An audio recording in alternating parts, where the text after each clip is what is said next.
Welcome to OAA Now, your home for Oakland Activities Association news and information. Here's your host, Sammy Taramina. Welcome to OAA Now. I'm Sammy Taramina, blogger of the Dragon's Den, blogger inside the OAA, and one of the hosts between Taramina and Ori Neighborhood Television.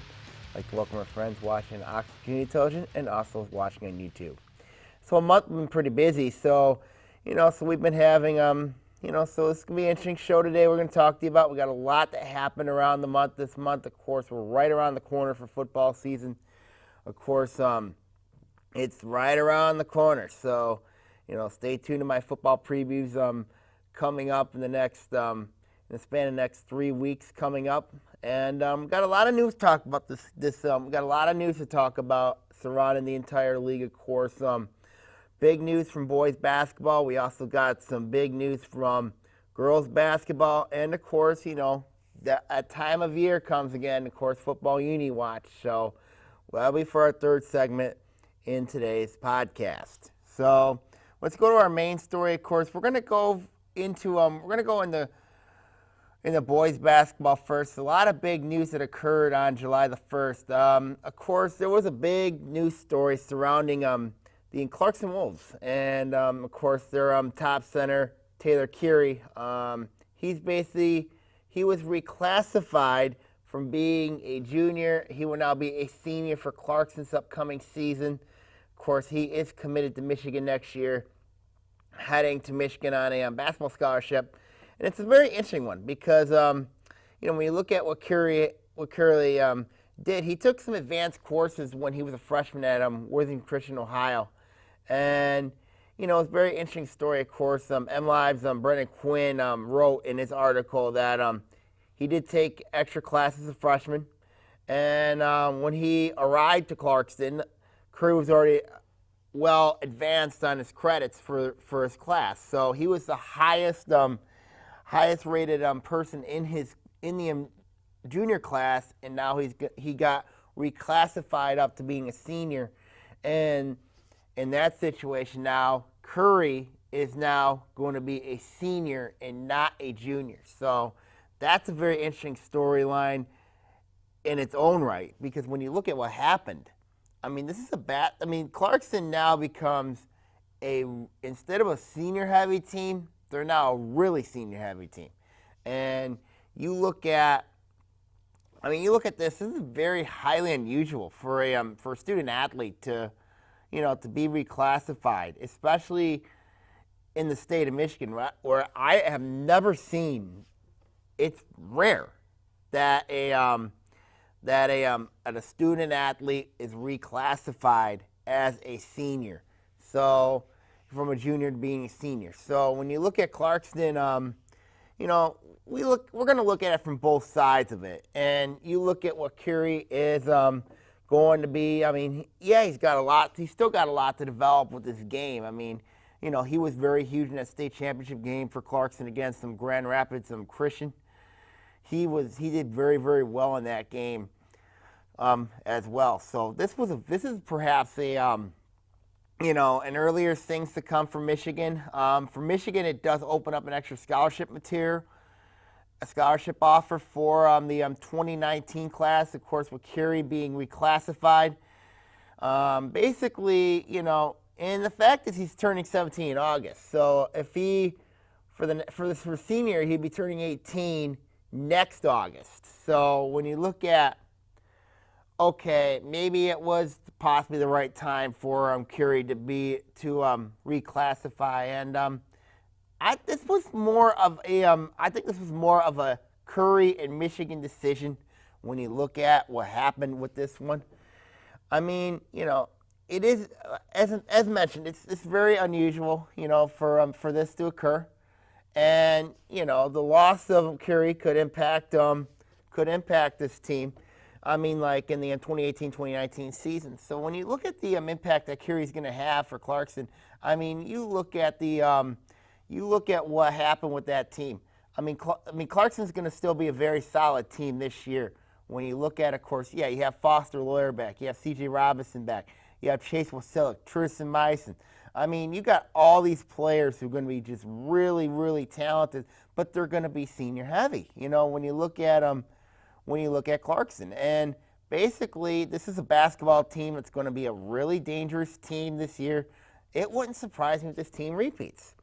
But let's look at it from a Michigan perspective. For Michigan, this is going to be an opportunity for Curry to get more advanced in the program that he loves. Of course, Curry's going to Ann Arbor, playing for Michigan. It also means that he comes a year earlier.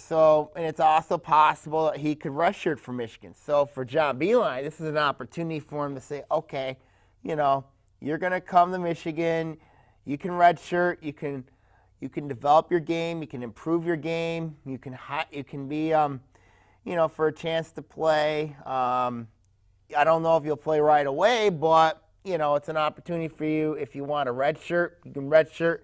I mean, it's pretty simple for Curry from the Michigan perspective. I mean, for him to come a year earlier opens up an extra scholarship. It basically creates an opportunity where, whereas if he redshirts next year in Ann Arbor, he has 4 more years to develop his game. So basically, when you look at that situation, who wouldn't, want to have the opportunity to go to campus a year earlier?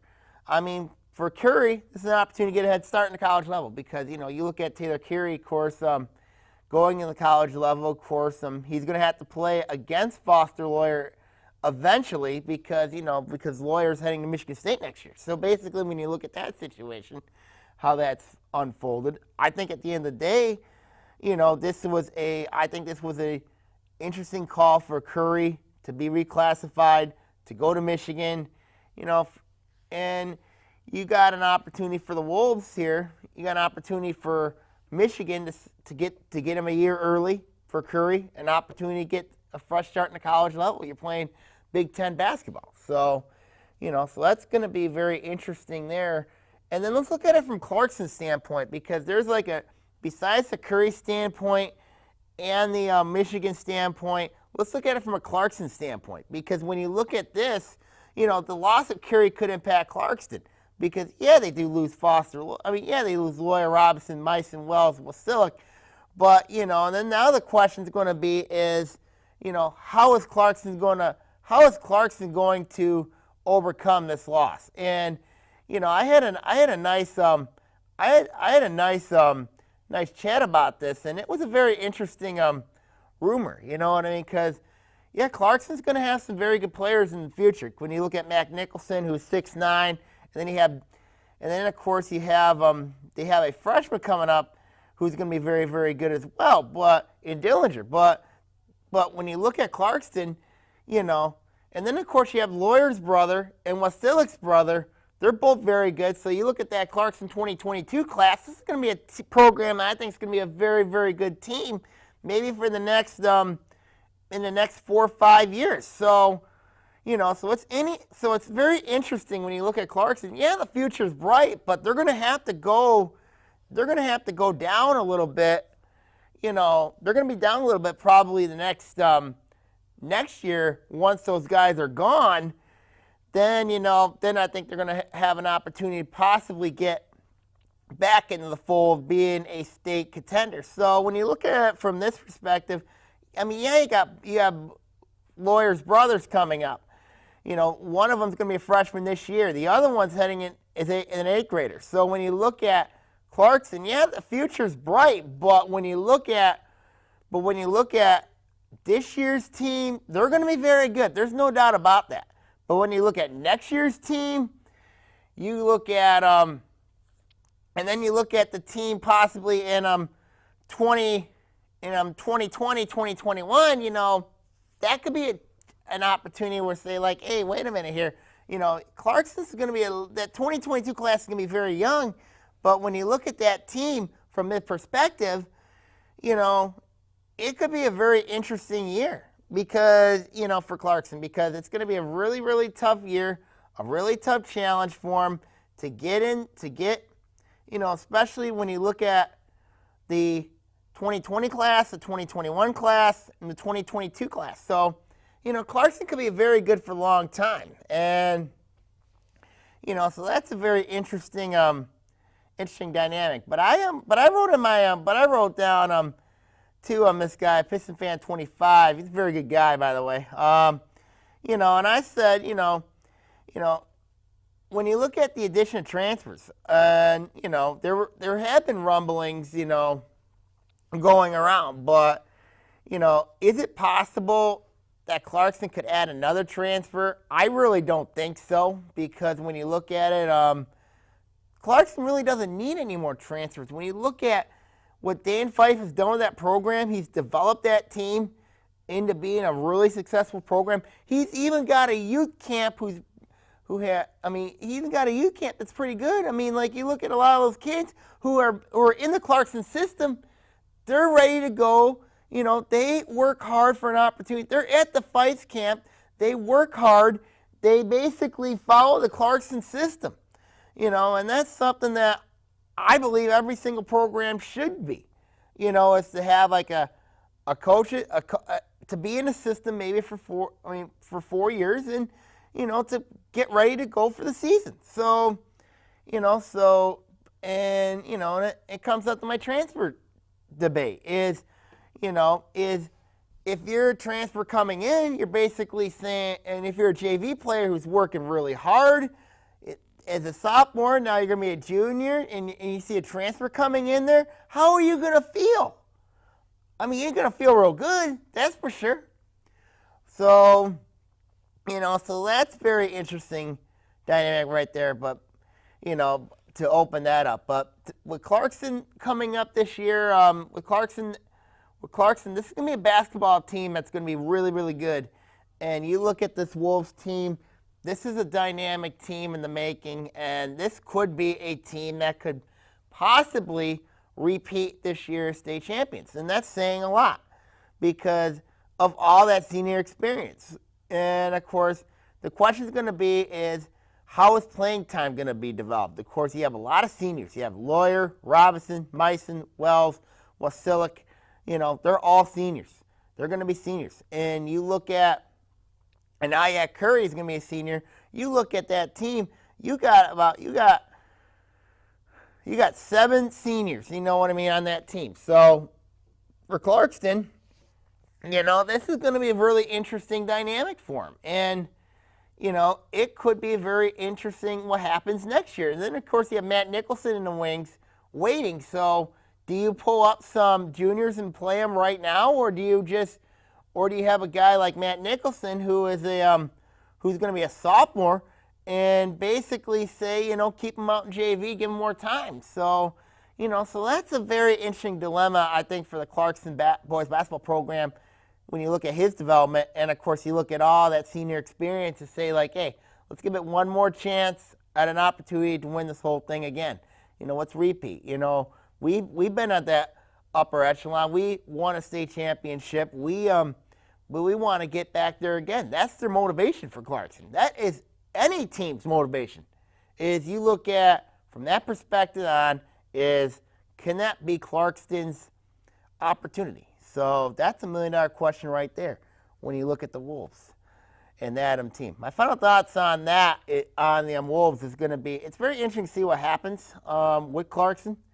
But, but it's an opportunity for Taylor Curry, Michigan, to get their, an opportunity for them to see how they are, to see what they are going to be heading into the season. So, for Clarkson, it's a big opportunity for him, really big opportunity for him. And it says here for Curry to graduate early from Clarkson, he must take an online biology class and 2 electives. So that's very interesting, So to say the least with Curry, that he could possibly graduate early from Clarkston in that perspective. Other sports, and boys basketball as well, we got other news, of course. West Bloomfield added a basketball transfer, of course. Donovan Moore, who played in Illinois, is coming over from Illinois to go play at West Bloomfield. And, when you look at the Lakers, that team's going to be a really, really interesting team to keep an eye on. The Lakers with Donovan Moore, of course, they do lose a guy.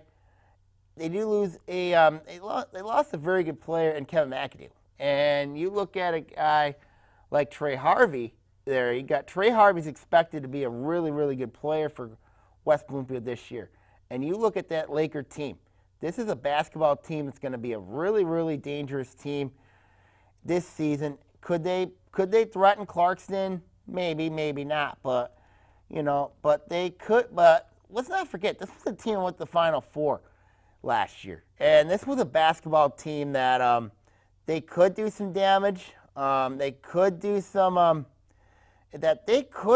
damage, and I think at the end of the day, they could do some damage. And West Bloomfield's a team that I think could be. They got depth, they got talent, they got. I mean, like, this is a basketball team that Jeremy Dena.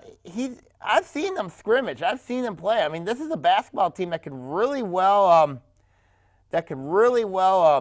Just they're going to contend. I mean, could they? Are they? I think they're the second best team in that red division behind Clarkston, and that's saying a lot because when you look at that district, and they're in a favorable district too. When you look at it here from this perspective, the district West Bloomfield in, yeah, they're going to have to go to Orchard Lake St. Mary's, but when you look at that district, it's an opportunity for them to do some damage. I mean, with Donovan Moore, of course, Donovan Moore, he is a scorer. And West Bloomfield basically saying, okay, we're replacing McAdoo, who's now at Eastern Michigan, with Donovan Moore. So, so when you look at that, when you look at West Bloomfield, I don't think that team is seriously changed from that team that went to the Final Four last year. And now you bring in a guy like Donovan Moore, who is the grandson of Larry Moore, Lech Bloomfield legendary coach.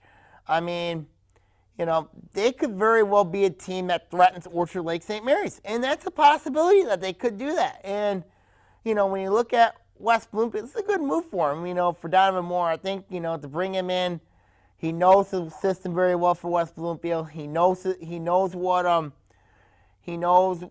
what he's been very successful family. I mean, so it's a very interesting dynamic for West Bloomfield going forward. So basically, I'm saying is that Donovan Moore is replacing Kevin McAdoo from West Bloomfield. So my final thoughts on this, of course, I think it benefits West Bloomfield in the long run, and I think it's going to be really interesting to see what happens with the Lakers going forward. Okay, now we come back, we're going to talk about a lot of girls basketball news here on OAA Now. Welcome back to OAA Now. I'm Sammy Termini here. Of course, we have a lot of girls basketball news to cover. Of course, all three coaching vacancies are now filled at Groves, at West Bloomfield, and at Berkeley. And of course, we also have other news surrounding the league. Of course, we'll go over that in a minute. Of course, Steve Emmert is now back in the fold. He is the new coach at Wall Lake Western. We'll go over that in a couple minutes. So let's go to our first coaching search vacancy. Of course, this was occurring at Groves. And, of course, this was a very interesting hire. Of course, Jessica Weisler, she is now back back in the OAA, replacing Amos Thompson. Of course, she was named the new coach at Groves after Thompson stepped down in April. Thomas led Groves to an 18-2 season. Of course, Weisler comes in. She does have a ton of coaching experience, which is very interesting because she coached at Hazel Park until 2015. She spent a season as an assistant at Grosse Pointe South before coming back into the league. Of course, Weisler, I think she teaches in the Grosse Pointe school district, and she was an assistant over at Grosse Pointe South. Grosse Pointe South is one of those teams that have been very successful in the Macomb Area Conference Red Division, but Weisler's got plenty of coaching experience in the OAA at Hazel Park. I mean, I was very shocked when she decided to leave Hazel Park to go back to Grosse Pointe South, and that was a very interesting decision. Now she's back coaching at Groves, and it's a very interesting decision how that unfolded, because because you look at Groves has had a really tough offseason. When you look at, they've had an 18-2 record. They were upset in the district in the pre-district by Birmingham Seaholm. This is a team and they also lost Shea Carter, who's now in North Carolina. I mean, but this team still's got some talent back. I mean, when you look at what Weasel's got, Weasel's got at least, you look at this team, Groves has got a lot of experience back. You have Kayla Nelson, Laura Palmer, Jasmine Worthy, and Emily Fox. This is a basketball team that still has plenty of talent. Now, you got to look at the sub-varsity programs, and you're going to have to address those. But Groves had a really good freshman program last season. So when you look at Groves, they could contend in this league. They could very well contend under Weaseler. But I'm curious to see how she's going to do in this division with these new girls. And it's going to be much of a challenge when you look at what Groves has. And you look at this team, they've got some questions this year. How are they going to respond to Weaseler? How is the departure of Carter going to impact them? That is a lot of questions for this team to bring for Groves. And I called this an interesting hire because of the ramifications. Groves has got plenty of talent, plenty of experience, but can the girls buy into Weaseler? Can Weaseler buy into the girls? That's the million-dollar question for this team. If they do, Groves can be a very good basketball team. And you look at that division they're in. You got Royal Oak, Oxford, Seaholm, Troy Athens, Rochester, West Bloomfield. This could be a very interesting division. When you look at, of course, Royal Oak, who's favored, I think, in that division because of who they got back in Samantha Potter, Jessica Adams. You need to look at West Bloomfield. We'll go over them in a minute. I really love the hire of Trey Mosley over there. Rochester, they got a new coach, Al Pointer. Troy Athens will be all right. Troy will be okay. Seaholm will be okay. Oxford's going to be very interesting to keep an eye on under Rachel Breyer. This is a team that I think could they could make an impact, but they have to have all the pieces fit in line.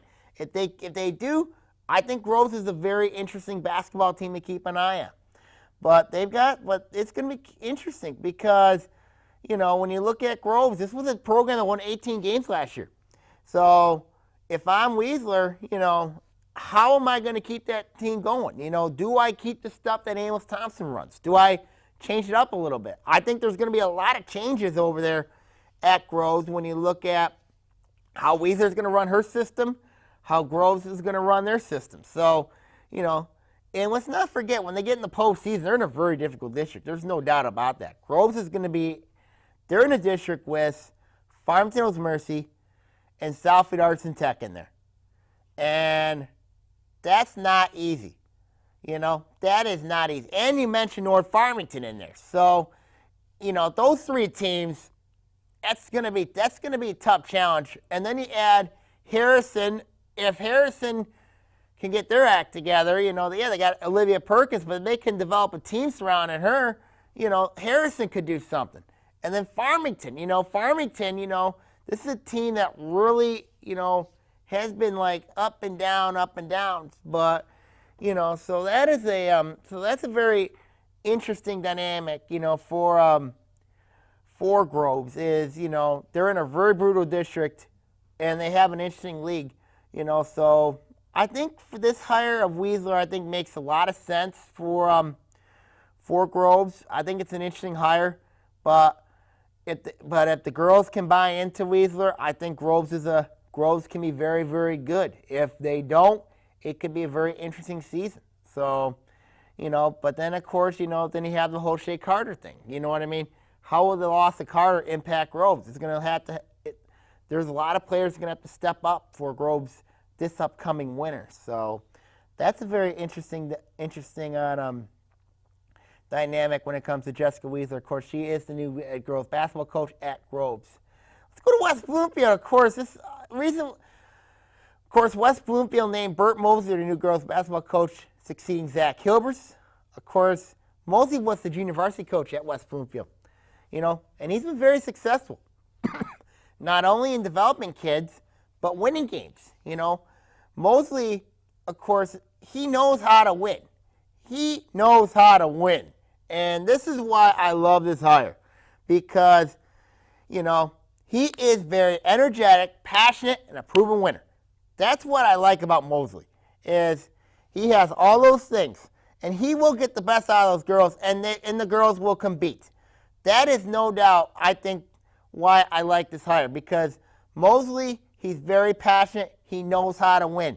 He's got 3 returning players coming back, and Ellie Sawinski, Maya Bobo, and Desi Monroe. Of course, we know what happened last season with Jamel Eatham transferring out to Birmingham Detroit Country Day. So that, but when you look at Mosley, Mosley's going to be a coach. I think he's a winner. He's a proven winner, and I think that's why I really believe he's going to be a really good coach for this team. He's going to get the best out of them. And you look at the division they're in. Of course, the white division. You look at Royal Oak, Oxford, Troy Athens, Groves, Rochester, Seaholm. So that's very interesting right there. And you look at this team. They have to develop depth, especially in interior. They have to develop depth because you look at that team. West Bloomfield needs to be a deep team because if you want to compete, especially when it gets in the postseason play, when you're dealing with a team like Waterford Kettering, who's in your district, they are deep. They're talented. They're solid. You look at girls like Marissa Brady, Claire Broghan, in that district. It's going to be a really tough task for West Bloomfield, But if they can get the depth, create that depth, then I think West Bloomfield could be a team that could give Waterford Kettering a lot they can handle. I think they can. You look at this team. There's no doubt about it. If West Bloomfield can somehow create that depth, especially with the athletes they have, and they have the players they have, then there's no reason why West Bloomfield could compete with the likes of Avondale and Waterford Kettering, and also Bloomfield Hills. But you look at that district, clearly Waterford Kettering's a favorite in that district. And I think when you look at Mosley's going to get the best out of that team. If he can get the best out of that team, then I think West Bloomfield is going to do some damage. I think West Bloomfield is in an interesting spot. When you look at, of course, you have Royal Oak in there. You have Groves in there. You have Oxford in there. You have, those are the teams I expect will compete in the top echelon of the division. Seaholm's a little bit down. Rochester's going to be a little bit down. Troy Athens a little bit down. So is Troy. But, when you look at that division, West Bloomfield's in a really nice spot. I think they could give Royal Oak a lot of problems, especially during the season. When you look at the teams that I think could really threaten Royal Oak this year in the white division, West Bloomfield, I think has the greatest chance to, because they're athletic and they do match up. I think they match up well with Royal Oak, despite the fact that they're going to have a little bit of a size disadvantage, especially in the inside with dealing with Potter and Adams. So so that's going to be very interesting right there. But they have a solid JV team last year coming up, and they have 3 returning players. West Bloomfield could be a team that could make some noise this upcoming winter. I love the hire of Bert Mosley. He's going to do a really good job with that team. I think West Bloomfield, I think they're going up. I think West Bloomfield's a team that's going to go up this year. I really do. So that's a very interesting team to keep an eye on, is the West Bloomfield Lakers. So that'll be very interesting what happens there. And then our last coaching search around the OAA, of course, is in Berkeley. Of course, Berkeley named Kirk Carolyn as their new head coach, replacing Jordan Grippin, who stepped down in May. Now, Carolyn's a very interesting coach. Now, he was an athletic director in the Macomb School District. He was a JV coach at Berkeley.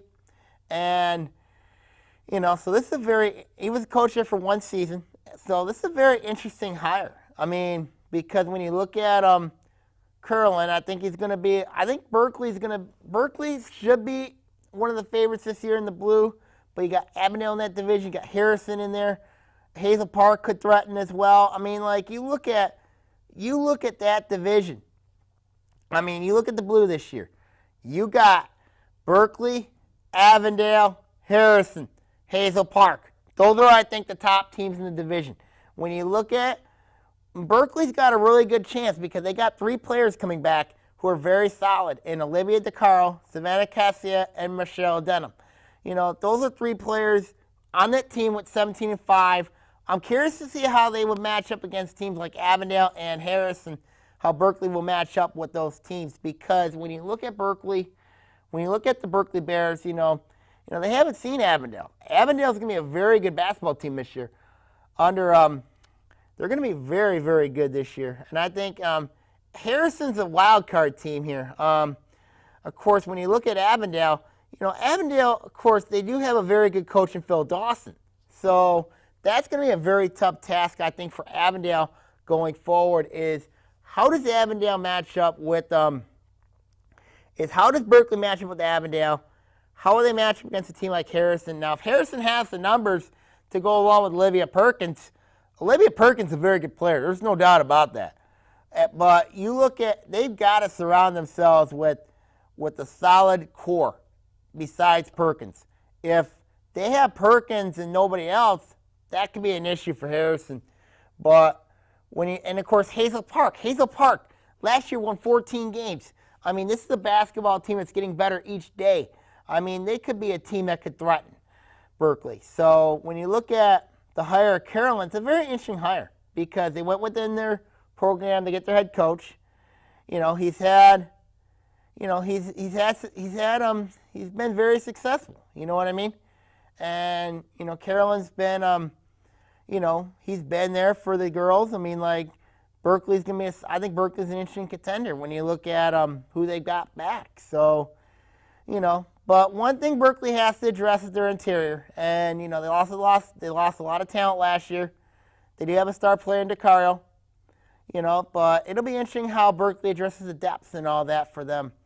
Now, when you look at the district they're in, that's a very vicious district. Now, Berkeley's in the Detroit Renaissance district with Detroit Renaissance with themselves, Detroit Renaissance, Oak Park, Hazel Park, Warren Fitzgerald. So they should know Hazel Park very well.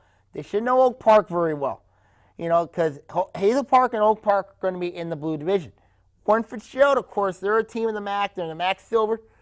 So that's going to be very interesting how they handle it. And I think Detroit Renaissance, honestly, they're one of the top teams in the Detroit Public School League. So, it's going to be a really, really tough task for Berkeley in districts. Last year they lost to Detroit Renaissance in the playoffs, and but they did take out goodness, I can't remember the name, but they did take out Centerline. That was it, Centerline. They took out Centerline from the playoffs last season. Now Centerline's now in Class B. So, when you look at this move, it's a very interesting move to say the least, because you look at that team and say, well, okay, I've got a team here that can do some damage. But for a team like Berkeley, who, if they want to make the next step, they're going to have to beat some teams, especially some teams in the white division. They're going to have to beat some teams that have more talent than they do. They're going to have to beat some teams. When you look at, of course, right now on paper, this team really just does not match up well with Detroit Renaissance. And that could be a problem heading into the season. The Blues an interesting division. But when you look at how you match up against certain teams, they don't match well with Detroit Renaissance. And the fact also that district's in Detroit, so that's going to be really, really tough for them going forward. So it's an interesting hire for Berkeley. Hiring of Kirk Carolyn. It's an interesting hire. Of course, he was an athletic director in the Macomb Latch School District. He was in the coach of JV program. So very interesting hire for Berkeley. The players should know him quite well, and that should help out the Bears system a lot. So when you look at the league now, you got a lot of coaching hires. You got now every single coaching vacancy is now filled. Of course, one of the most interesting off seasons in the OAA. Let's go to another coaching hire. Of course, this was very recent. Of course, this was talk about Steve Emmert. Of course, Steve Emmert's now back coaching again. I mean, like he was named the new girls basketball coach at Walled Lake Western, and you look at this hire. I mean, like this is very interesting because yeah, Emmert's had 400 wins, on his resume, but what this tells me is I'm not being mean here, but I really thought personally that I didn't like how he left Oxford. I really didn't like how he left Oxford. Now Rachel Breyer's there, turned around that program, but Emmert's now over there at Walled Lake Western. He's got talent. You got 3 seniors back. I mean, you look at Janair Flowers, Kaylee Ford, Jordan Wozniak. I mean, they're going to be. They were 20-5 last year under second-year coach Giff Stevenson. They were 20-5. I mean, they won the first district 29 years. I mean, they got the regional final, and now you bring in Emmert. Emmert's a different coach than Stevenson is. So when you look at this hire, of course, Emmert, a lot of people know Emmert from his days when he, he's got family who played at Walled Lake Central, and he still does. His granddaughter plays at Walled Lake Central, and you look at that, that's going to be very interesting when those two teams play. But when you look at Walled Lake Western, I mean, Walled Lake Western's loaded. I mean, they're solid. I mean, you look at this team, they're going to be all right. And you look at Walled Lake Western, you look at that league, the New Lakes Valley League. As mentioned, you got Waterford Kettering in that league. I still think Waterford Kettering's a better team than Walled Lake Western, despite the fact Walled Lake Western has those 3 players back. But when you look at the hire of Emmert knows his team. He knows the system. So it's going to be very interesting how the girls can interact with Emmert, how they will buy into Emmert's system. I mean, I don't know if this is going to be an interesting hire. I mean, I don't know if this is a good hire, in my opinion, because people are going to say, yeah, it's a great hire because Steve Emmert's from Walled Lake, but Emmert's got a lot of ties to Walled Lake Western, Walled Lake Central, and he coached at Walled Lake Central. Now he's at Western. They're arch rivals, so it's very interesting how that is. I just when you look at Emmert, of course, he served 5 years at Oxford. He had some great talent over there at Oxford. You had Jessica Murphy, Miranda Murphy. Of course, you have Janie Bukevich, Abigail Bukevich. Carolyn Bandis. I mean, you look at that team. I mean, Emmert had those were very talented players there, and you look at that.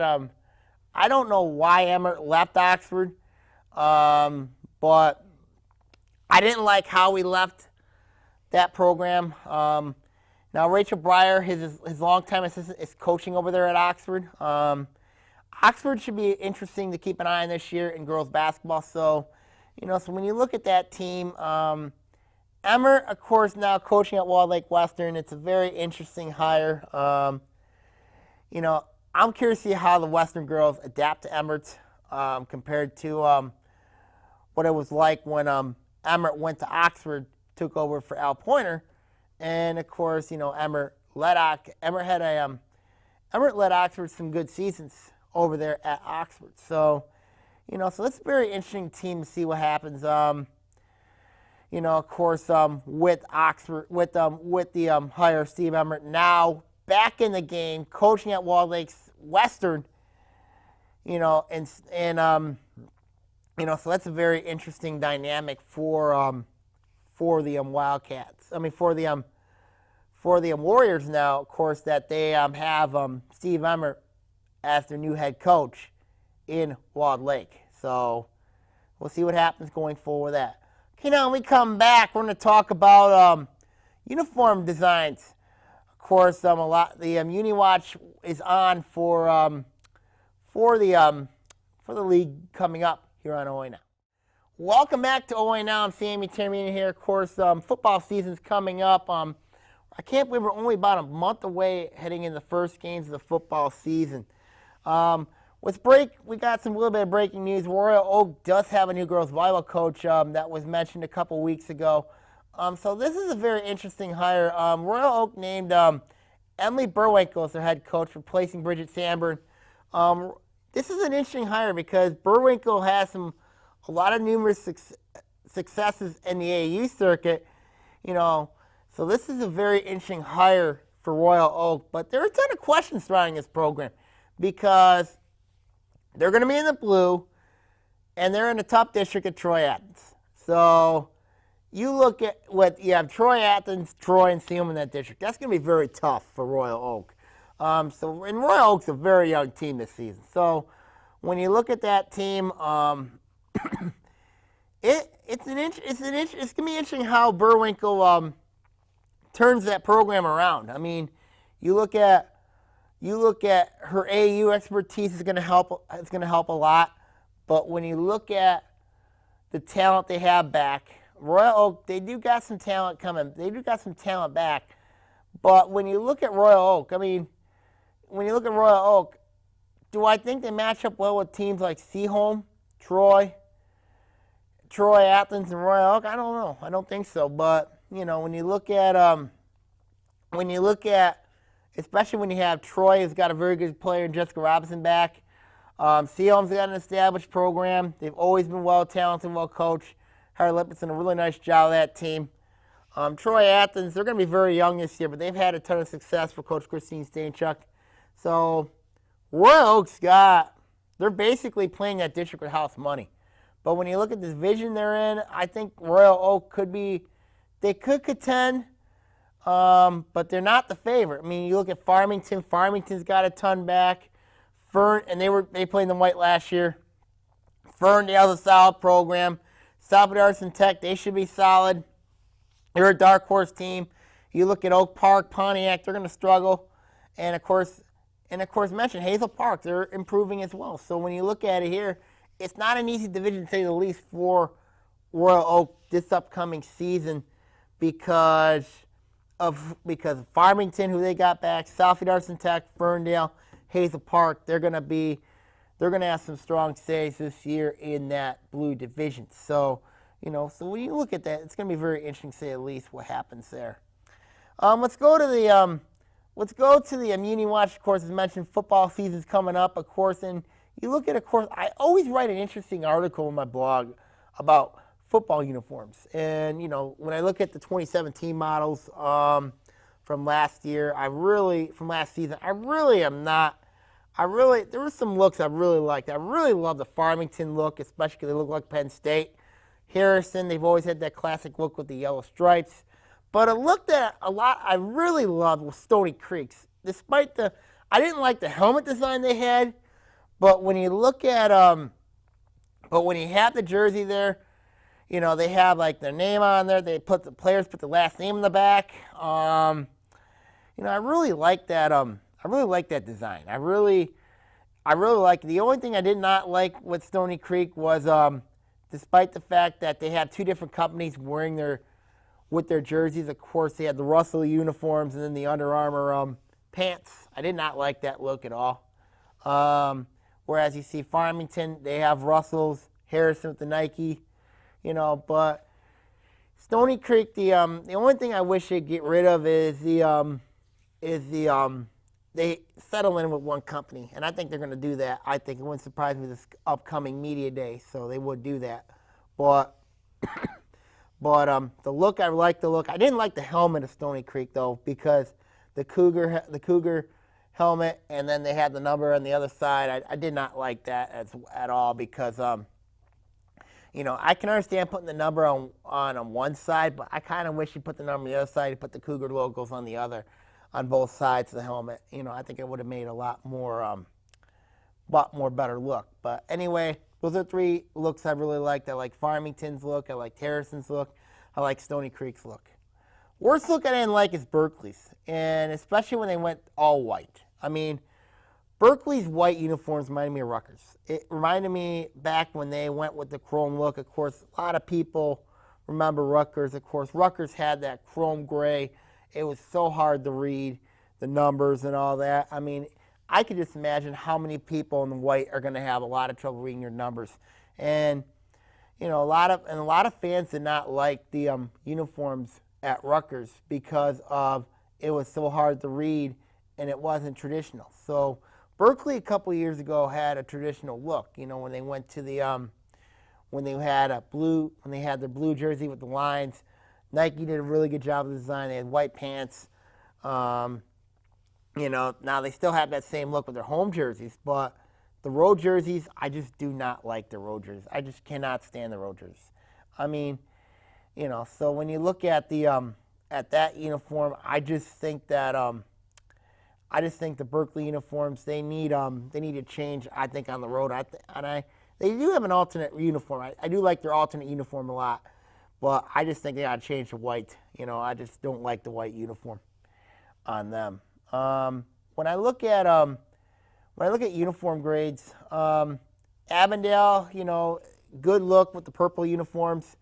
I don't like that big Adidas logo on the uniform. I just don't like it. They just got to get rid of that Adidas uniform. And I think it's a good logo. It's a good uniform. If they can at least somehow get rid of that Adidas logo, then I think it's fine. I like the look. The purple helmet's good. I also like the purple pants. I mean, and they have I wonder if they still have the yellow pants. I think that would be a very interesting design for Avondale. They're purple and yellow, so that's very interesting there with that look. Hazel Park is very interesting. It's an interesting uniform with Hazel Park because, I don't like that HP on the front. I think that they could spell out the name or just get rid of it altogether. The uniform looks good in dark red and gray. I do like that. I do like the colors there. If they just get rid of that Hazel Park logo in the front, I think that would make the uniform really, really good. Other than that, I do like that uniform.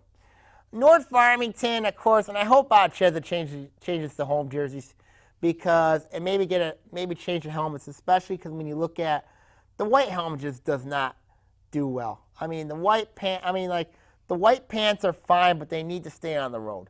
And I think they need to change their look, especially because you have the brown jersey. They should go the brown jersey, brown pants, either yellow helmet or brown helmet. I mean, the white helmet, white pants, brown jersey makes no sense. I mean, when I look at their jersey, North Farmington's, it doesn't click. It don't match up. I mean, it just does not match up. And, and I think they need to change. I think they need to change their home uniforms. The road uniforms are fine, but even if they add like the yellow helmet or the brown helmet, you know what I mean? That's fine helmet. You know what I mean for North Farmington. But I don't like the home uniform now. I just don't like it. It's because I just think it's I think it could be a much different uniform set than that. But we'll see. We shall see. Pontiac, I love all the purple look. I love the purple look. Even they go black pants, I like that as well. I like the gray. I like the gray helmet with black pants. Gray helmet with gray on pants.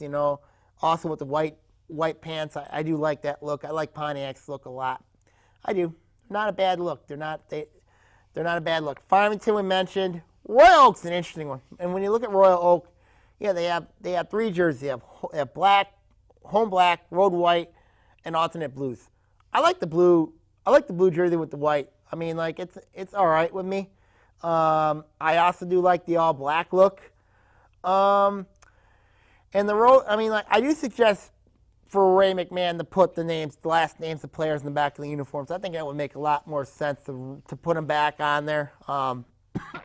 Royal Oak had that for a couple of years. Then they got rid of it.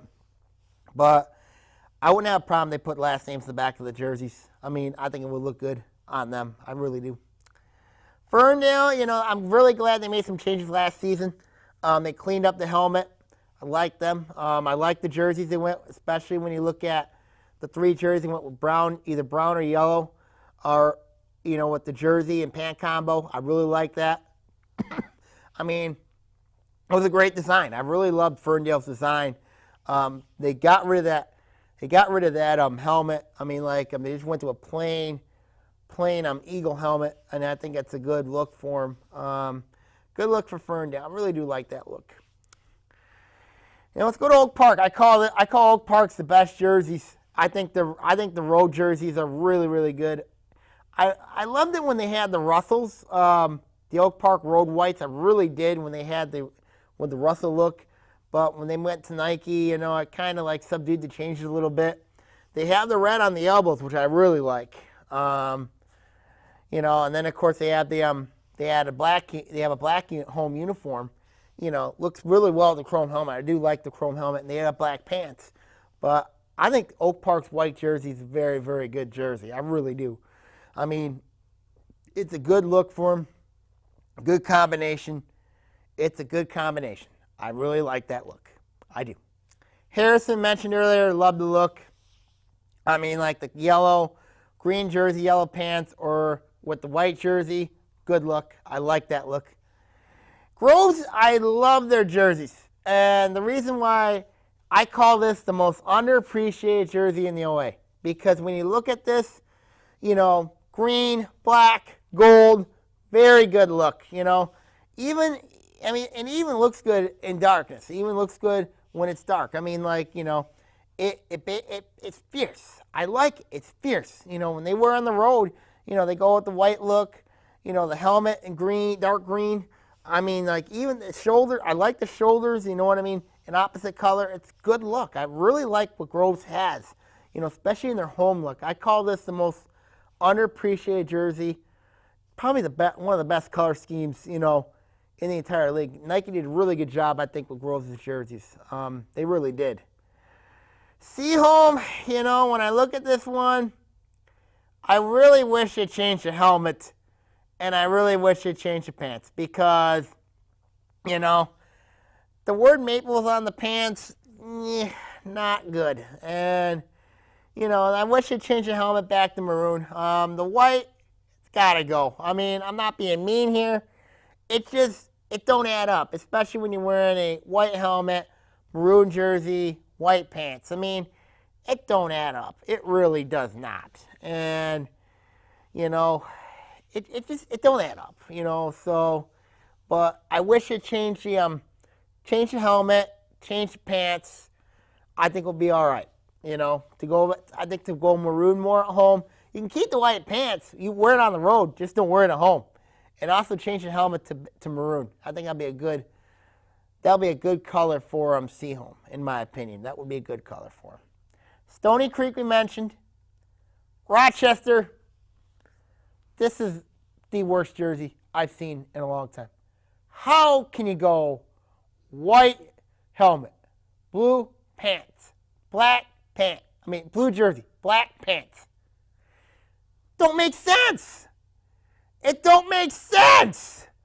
When I was at Media Day last year, and what bothered me was, okay, Rochester had the blue helmet. Okay, that's good. Blue jersey, blue pants, blue jersey, blue helmet, black pants. Okay. And then they went to the black helmet. Went to the alternate black helmet. Okay. Black helmet, blue jersey, black pants. Fine. You also got a black alternate jersey. But then you go to white. I'm going like, what are you doing? What are you doing? And you're not Oregon. You're not Oregon. I mean, you look at it, they wanted to be like Oregon. I'm saying, are you kidding me? I mean, you look at Oregon. Oregon can wear any type of uniform combination. Heck, last year, they wore their mascot combination. They wore orange shoes. They wore white pants, green jersey, and then of course they had an orange face mask like Donald Duck. Are you serious? I'll be curious to see what Rochester has coming Media Day. But please change the helmet. Please. Berkeley, I mentioned earlier. I love the home ones. The road ones, not so much. Too much white in the road ones. The alternates, I like. They're fine with me. I think Berkeley should wear those on the road. Much better than their whites, not being mean. Troy changed their uniforms in the middle of last season. The black ones looked very well with the last names in the backs. I always wonder why they didn't put last names in the white ones. And, I love the color scheme. I mean, like they have black helmet, white jersey, black pants, or go with the all black with the red on it, with the black helmet with the coal on it. I like that look. They just gotta just put in last names in the back of the white jerseys. Other than that, it's a good uniform. Clarkston, it's odd because they were Nike on the road, or Under Armour at home, and the Blues, they were Under Armour. I didn't like what they wore against Romeo. I didn't like that they wore a blue jersey with white pants. It didn't add up. It doesn't add up. And if Clarkson's Blues look is fine with the Under Armour, but when you change the combination up a little bit, it doesn't look good. They went blue and white last year. That's not a good combo.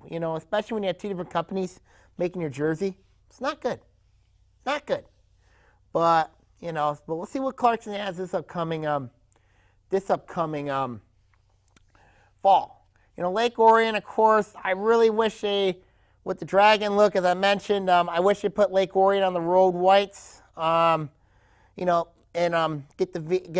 create the opposite V-neck, sort of like very similar to the tradition when they wore the Russell uniforms. They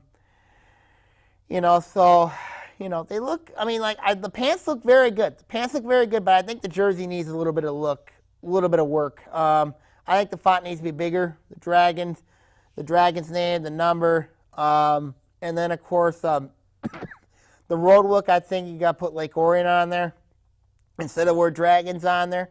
And then you have the opposite V-neck for each column. It would look very good on this team. Really would. Oxford, of course, they went to the Under Armour uniforms. I thought both looks were too plain. When you look at it here, when they had their blue jerseys before in the past, they put names in the back. They don't do that anymore, which is a little bit bothering to me. But I just think their look is too plain. Not being mean to them, they're just too plain. Adams is interesting because I really love their shoulders. I really do love their shoulders. They tell a story about the Adams' past. I wish they brought back the yellow pants and the home jerseys. They look very good in the yellow helmet. Their alternate jerseys should be their main jersey, in my opinion, I think, because they do tell a story.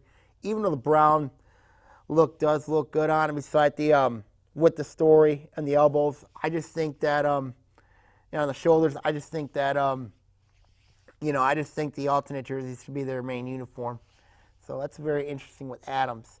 Bluebia Hills, of course. I love the purples, the white elbows, purple pants on a good uniform with the black helmet, But people complain to me it's noisy, but I wish they added a third jersey there. I think black would have been a perfect third color for them. To go all black look, I think it would have been a great look for Bluebia Hills.